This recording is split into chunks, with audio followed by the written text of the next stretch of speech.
I keep suggesting to Tea Partiers, stop training all your attention on the government so much while keeping your back turned to the culture. If you want to keep America from going into a ditch, you need to pull the cultural keys to stop the ignition with the power-drunk government at the wheel. And oh, what a kick in the nads of the liberal narrative it would have been, and a shock to the common culture if that rally would have zeroed in on the zero with the Confederate battle flag. That dude should have left that rally practically butt naked, wearing nothing but that Confederate battle flag as a diaper. I think with that propaganda.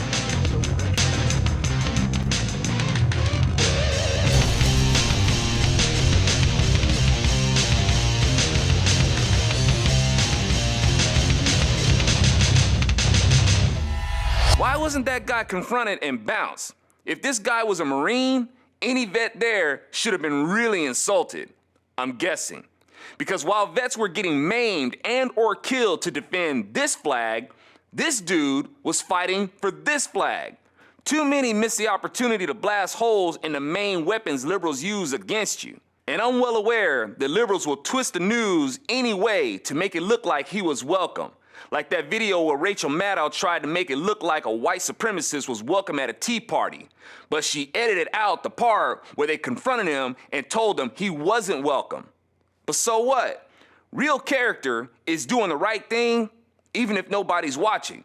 That's biblical right there. It doesn't matter if the mainstream media isn't gonna report it. Do what's honorable anyway. Now, I totally understand that the people there were deeply hurt about what this administration has done. That was their focus. And they just weren't paying attention to the guy with the Confederate battle flag. The problem is that this administration is able to get away with doing the things that hurt you and American people in general because of things like this, which gives them leverage on accusing you of being racist, which hurts your credibility and keeps people from wanting to associate with the policies you support.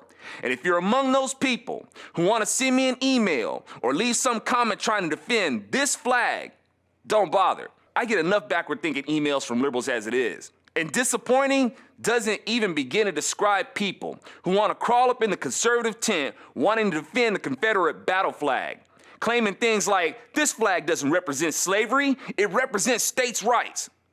The states' rights to do what? Own slaves. Thank you. And I have deep disgust against people who value states' rights over human rights. What's also weak and childish to these people is that they try to mitigate slavery in the South by saying they had slaves in the North too. Y'all sound as pathetic as liberals and Obama, who try to transfer the stigma that's rightfully theirs onto someone else to justify their actions. Why not just own up to it and take that personal responsibility you neo-Confederate libertarian types are always yammering about, and own up to the fact that the Confederacy at its core was about slavery? I know libertarians are gonna tell me how offended they are, but sorry, when I get people sending me messages defending the Confederate flag, they're almost always Lincoln-hating neo-Confederate libertarians. If you're not one of those libertarians, you should be mad at them, not me. The Democrat Party is still the same. They wanted to control people and make laws that protected their ability to subjugate people then, and they're doing that today. And these neo-Confederate libertarians are a huge part of the reason why many people think conservatives are a bunch of racists. Because most of the people you find who defend the Confederacy aren't conservatives. They're libertarians who maintain a neo-Confederate position from the Confederacy that was represented by the Democrat Party. Libertarians are so zealous about taxes that they don't care what happens to other Americans, as long as they don't get taxed for it. I don't care about slavery, as long as I don't get taxed for it. Proof positive of that is when they keep saying that the Civil War wasn't about slavery. It was about taxes. Shut up. I doubt very seriously that while the KKK was lynching blacks, they were saying, "Dadgummit, we're tired of how much you Negroes keep taxing us."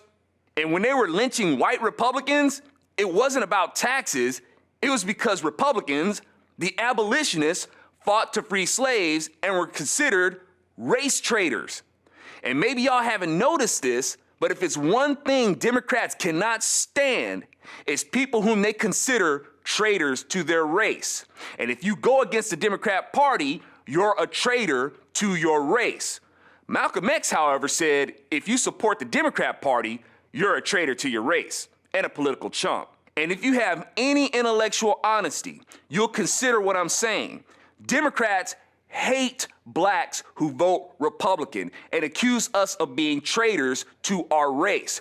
Republican Hispanics are traitors to their race. Republican women are traitors to their gender. And this started with Democrats hating white Republicans because they considered them traitors to their race and would execute them.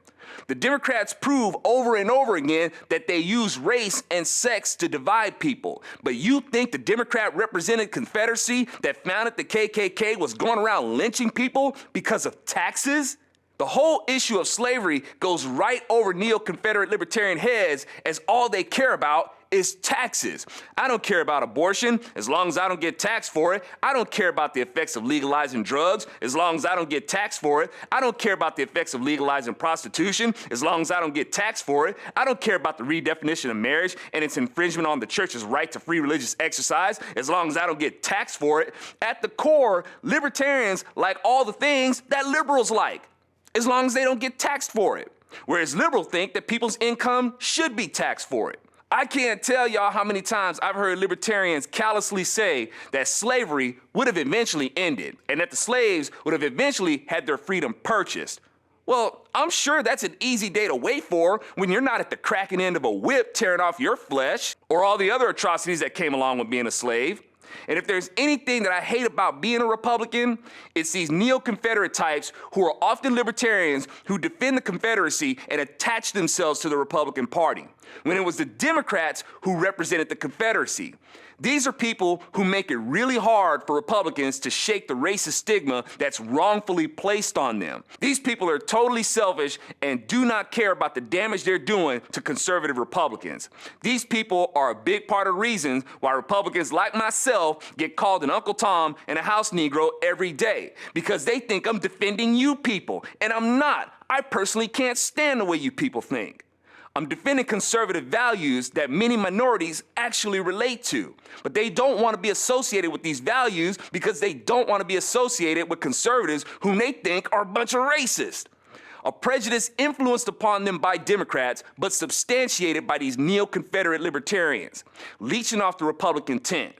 Again, I'm not talking about all libertarians. I'm talking specifically about neo-Confederate libertarians or other so-called right-leaning posers who have defended this flag when a real American defends this flag. You don't pledge allegiance to two flags.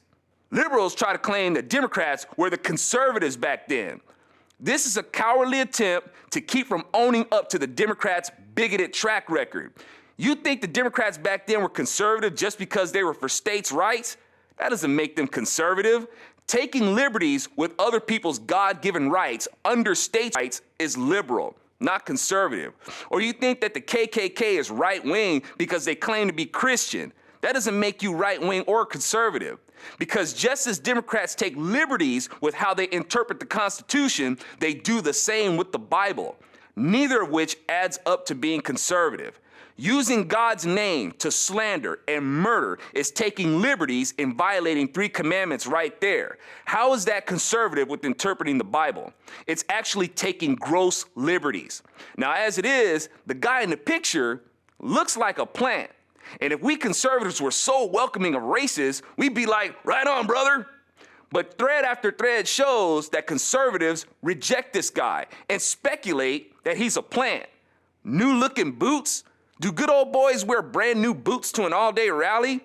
New-looking Confederate flag that's awkwardly big while everyone else has a small American flag? The dude's outfit looks fresh from the wardrobe department of Hollywood smoke and mirrors. And if this was such normal behavior with us right-wingers, shouldn't there have been more than one of those Confederate battle flags instead of just one? But whether this guy is real or not, the vast majority of conservatives reject this. And if liberals are so offended by the Confederate battle flag, why do y'all vote for the party that flew it in their fight to keep slavery? Oops, I meant their fight for states' rights. I'm Alfonso Rachel with ZoNATION, and I know I'm gonna get emails from people who support this flag saying you need to get educated about what this flag means. Yeah, the Democrats who flew that flag never wanted people like me to be educated in the first place. And now the Democrat Party has taken control over the education system, and part of their objective is to control how blacks are educated for their purposes. So I'm not really interested in what you think you could educate me with. Oh, what a kick in the nads.